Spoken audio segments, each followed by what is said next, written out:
Mi nombre es Ivy Meyers y tengo 32 años. La alarma de humo me despertó a las 2:47 de la madrugada y, para cuando logré ponerme los zapatos, el pasillo fuera de mi departamento ya estaba negro por el humo, tan espeso que no podía ver ni mis propias manos frente a mí. No recuerdo haber bajado corriendo los 4 pisos por las escaleras. No recuerdo el concreto frío del estacionamiento bajo mis pies descalzos porque perdí los zapatos en algún punto entre el tercer piso y la calle. Solo recuerdo estar ahí, envuelta en una cobija que me dio un desconocido, viendo cómo la luz naranja de las llamas subía por las ventanas del departamento en el que había vivido durante 6 años y pensando que todo lo que tenía se estaba convirtiendo en cenizas mientras yo seguía respirando. Los bomberos lograron controlar el incendio antes de que se extendiera a los departamentos vecinos. Pero mi departamento, el 4B, quedó completamente destruido. Todo se había ido. La colcha que me había hecho mi abuela. Los álbumes de fotos de la boda que nunca llegó a suceder. La vieja colección de discos de mi padre, que murió hace años y que yo había guardado en una caja de plástico desde que tenía 22 años. Todo desapareció. Me senté en la banqueta, envuelta en aquella cobija, durante casi 2 horas antes de pensar siquiera en llamar a alguien. Y cuando por fin lo hice, la primera persona a la que llamé fue a mi mamá. Contestó al cuarto timbrazo, adormilada y molesta porque la llamaba tan tarde. Le conté lo que había pasado. Que mi departamento se había incendiado. Que me había quedado sin nada, ni siquiera tenía ropa para cambiarme. Y que no sabía dónde iba a dormir esa noche. Hubo un largo silencio al otro lado de la línea. Entonces dijo, con la voz más fría y plana que le había escuchado en toda mi vida. No es nuestro problema. Debiste tener más cuidado. Y me colgó. Me quedé sentada sosteniendo el teléfono y mirando la pantalla, esperando que volviera a sonar. Esperando que me dijera que era una broma, que estaría ahí en 20 minutos con un termo de café y un cambio de ropa. El teléfono nunca volvió a sonar. Esa noche ni siquiera tuve fuerzas para enojarme. Estaba demasiado ocupada temblando. Demasiado ocupada viendo a los bomberos entrar y salir del edificio con hachas y mangueras. Demasiado ocupada tratando de procesar el hecho de que todo lo que había construido para mí misma había desaparecido en menos de 1 hora. Una mujer de la Cruz Roja me dio un vale para un motel que estaba a 3 cuadras. Y pasé el resto de la noche acostada sobre un colchón duro, mirando una mancha de humedad en el techo y escuchando la voz de mi madre una y otra vez en mi cabeza. No es nuestro problema. Debiste tener más cuidado. Como si uno pudiera ser más inteligente que un incendio. Como si hubiera dejado una vela encendida a propósito. 2 días después, recibí una llamada de un hombre que se presentó como Grant Holloway, investigador de incendios del condado. Me preguntó si podía reunirme con él en el edificio para explicarme lo que habían encontrado. Recuerdo que me pareció extraño. Pensé que los investigadores normalmente solo hacían un informe y seguían con su vida. Pero acepté porque necesitaba respuestas. Necesitaba saber cómo toda mi vida había terminado en un contenedor de basura afuera de un edificio calcinado. Cuando llegué, el olor me golpeó antes que cualquier otra cosa. Ese olor húmedo y quemado, mezclado con químicos, que se te queda atorado en la garganta. Grant estaba de pie cerca de lo que antes había sido la puerta de mi departamento. Sostenía un portapapeles y llevaba una placa del condado sujeta a la chaqueta.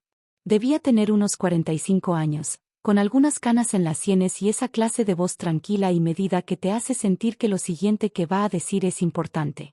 Me estrechó la mano y me dijo que lamentaba todo lo que había pasado. Luego me hizo una pregunta que me puso la piel de gallina.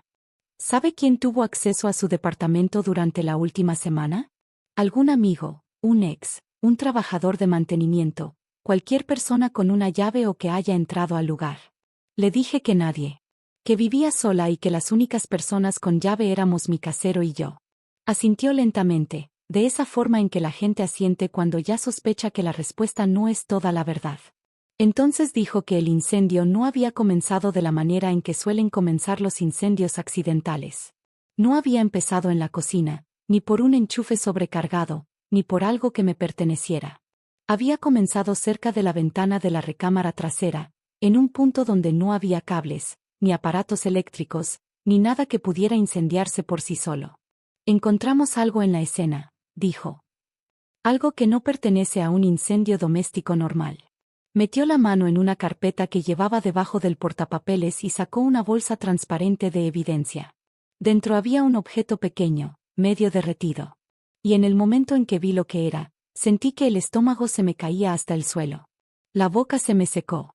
Las manos me empezaron a temblar porque lo reconocí al instante y supe, en ese mismo momento, que aquel incendio no había sido un accidente. El objeto dentro de la bolsa era un llavero. Estaba medio derretido, el metal deformado y ennegrecido, pero lo habría reconocido en cualquier lugar. Era un pequeño dije plateado con forma de zorro. Un regalo de cumpleaños que yo le había dado a mi medio hermano menor, Beston, 3 años antes. En aquel tiempo todavía nos hablábamos. Antes de que me pidiera $12,000 para pagar una deuda de apuestas. Y antes de que yo le dijera que no. No había vuelto a ver ese llavero, ni a Beston, en más de un año.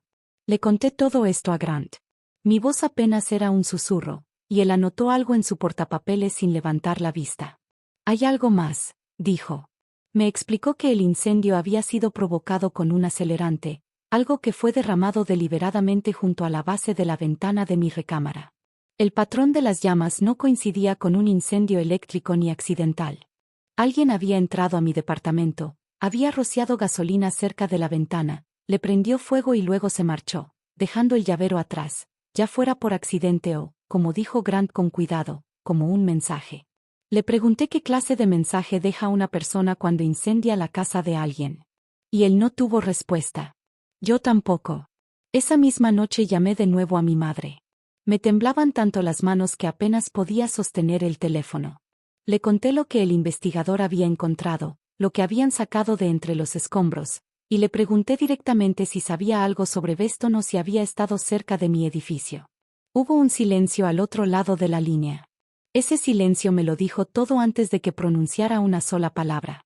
Después lo admitió, poco a poco, como hace la gente cuando la descubren y trata de hacer que la verdad parezca menos grave de lo que es. Beston había ido a mi edificio la semana anterior, dijo ella, porque necesitaba dinero y pensó que yo podía tener efectivo escondido en alguna parte, un fondo de emergencia o algo que pudiera llevarse sin que yo me diera cuenta. Insistió en que nunca había querido incendiar el lugar. Solo había querido buscar dinero. Pero cuando escuchó ladrar al perro de mi vecina, entró en pánico y tiró accidentalmente una lata de tiner que había encontrado debajo de mi fregadero. Y, en su desesperación por cubrir sus huellas y eliminar cualquier evidencia de que había estado allí, le prendió fuego deliberadamente, pensando que un pequeño incendio borraría toda prueba de su presencia. Pero el incendio se convirtió en algo mucho más grande de lo que él esperaba.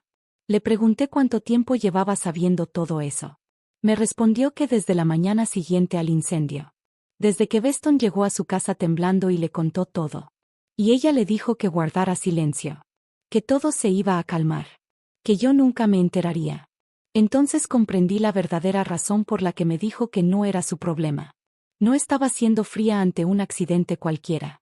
Estaba protegiendo a su hijo de las consecuencias de haber destruido mi hogar, mis pertenencias y cada recuerdo físico que me quedaba de mi padre.